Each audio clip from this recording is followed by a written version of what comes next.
Praise lord. మత్తయి సువార్త 15వ అధ్యాయము చదువుకుందాం. ఆ సమయమున యెరూషలేములో నుండి శాస్త్రులను పరిసయ్యులను యేసునద్దకు వచ్చి, నీ శిష్యులు చేతులు కడుక్కొనకుండా భోజనము చేయుచున్నారే, వారు ఎందు నిమిత్తము పెద్దల పరంపర్యాచారమును అతిక్రమించుచున్నారని అడిగిరి. అందుకైన, మీరును మీ పరంపర్యాచారము నిమిత్తమై దేవుని ఆజ్ఞను ఎందుకు అతిక్రమించుచున్నారు? తల్లిదండ్రులను గణపరచుడనియు తండ్రినైనను తల్లినైనను దూషించువాడు తప్పక మరణము పొందవలననియు దేవుడు సెలవిచ్చెను. మీరైతే ఒకడు తన తండ్రినైనను తల్లినైనను చూచి, నా వలన నీకేది ప్రయోజనమగునో అది దేవార్పితమని చెప్పిన ఎడల అతడు తన తండ్రినైనను తల్లినైనను గణపరచనక్కర్లేదని చెప్పుచున్నారు. మీరు మీ పరంపర్యాచారము నిమిత్తమై దేవుని వాక్యమును నిరర్ధకము చేయుచున్నారు. వేషధారులారా, ఈ ప్రజలు తమ పెదవులతో నన్ను గణపరచెదరు గాని వారి హృదయము నాకు దూరముగా ఉన్నది. మనుషులు కల్పించిన పద్ధతులు దైవోపదేశములని బోధించుచు వారు నన్ను వ్యర్థముగా ఆరాధించుచున్నారు అని యెషయా మిమ్మును గూర్చి ప్రవచించిన మాట సరియే అని వారితో చెప్పి, జన సమూహములను పిలిచి, మీరు విని గ్రహించుడి. నోటపడినది మనుషుని అపవిత్రపరచదు గాని నోట నుండి వచ్చినదే మనుషుని అపవిత్రపరచునని వారితో చెప్పాను. అంతటా ఆయన శిష్యులు వచ్చి, పరిసయ్యులు ఆ మాట విని అభ్యంతరపడిరని నీకు తెలియనా అని ఆయనను అడుగగా, ఆయన, పరలోకమందున నా తండ్రి నాటని ప్రతి మొక్కయు పెళ్లగింపబడును. వారి జోలికి పోకుడి. వారు గుడ్డివారై ఉండి గుడ్డివారికి త్రోవ చూపువారు. గుడ్డివాడు గుడ్డివానికి త్రోవ చూపిన ఎడల వారిద్దరు గుంటలో పడుదురు కదా అనెను. అందుకు పేతురు, ఈ ఉపమాన భావము మాకు తెలుపుమని ఆయనను అడుగగా, ఆయన, మీరును ఇంతవరకు అవివేకులై ఉన్నారా? నోటిలోనికి పోవిన అంతయు కడుపులో పడి బహిర్భూమిలో విడవబడను గాని నోట నుండి బయటకు వచ్చినవి హృదయములో నుండి వచ్చును. ఇవే మనిషిని అపవిత్రపరచునని మీరు గ్రహింపరా? దురాలోచనలు, నరహత్యలు, వ్యభిచారములు, వేశ్యగమనములు, దొంగతనములు, అబద్ధ సాక్ష్యములు, దేవదూషణలు హృదయములో నుండియే వచ్చును.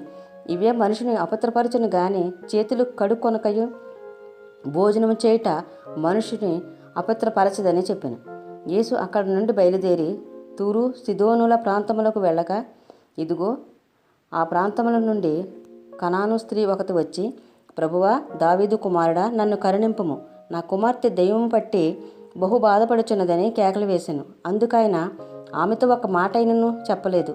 అప్పుడు ఆయన శిష్యులు వచ్చి, ఈమె మన వెంబడి వచ్చి కేకలు వేయుచున్నది గనుక ఈమెను పంపివేయమని ఆయనను వేడుకొనగా, ఆయన, ఇశ్రాయేలు ఇంటివారై నశించిన గొర్రెల యొద్దకే గాని మరి ఎవరి యొద్దకును నేను పంపబడలేదనెను. ఆయనను ఆమె వచ్చి ఆయనను మొక్కి, ప్రభువా, నాకు సహాయము చేయమని అడిగాను. అందుకు ఆయన, పిల్లల రొట్టె తీసుకుని కుక్క పిల్లలకు వేట యుక్తము కాదని చెప్పగా, ఆమె, నిజమే ప్రభువా, కుక్క పిల్లలు కూడా తమ యజమానుల బల్ల మీద నుండి పడు ముక్కలు తినును గదా అని చెప్పాను. అందుకు యేసు, అమ్మా, నీ విశ్వాసము గొప్పది, నీవు కోరినట్టే నీకు అవునుగాక అని ఆమెతో చెప్పాను. ఆ గడియలోనే ఆమె కుమార్తె స్వస్థత నొందెను. యేసు అక్కడి నుండి వెళ్ళి గలిలయ సముద్ర తీరమునకు వచ్చి కొండ ఎక్కి అక్కడ కూర్చుండగా బహు జన సమూహములు ఆయన వద్దకు కుంటివారు, గుడ్డివారు, మూగవారు, అంగహీనులు మొదలైన అనేకులను తీసుకుని వచ్చి ఆయన పాదముల వద్ద పడవేసిరి. ఆయన వారిని స్వస్థపరిచెను. మూగవారు మాట్లాడుటను, అంగహీనులు బాగుపడటయు, కుంటివారు నడుచుటను, గుడ్డివారు చూచుటను జనసమూహము చూచి ఆశ్చర్యపడి ఇశ్రాయేలు దేవుని మహింపరిచిరి. అంతట యేసు తన శిష్యులను పిలిచి, ఈ జనులు నేటికి 3 దినముల నుండి నా యొద్ద ఉన్నారు.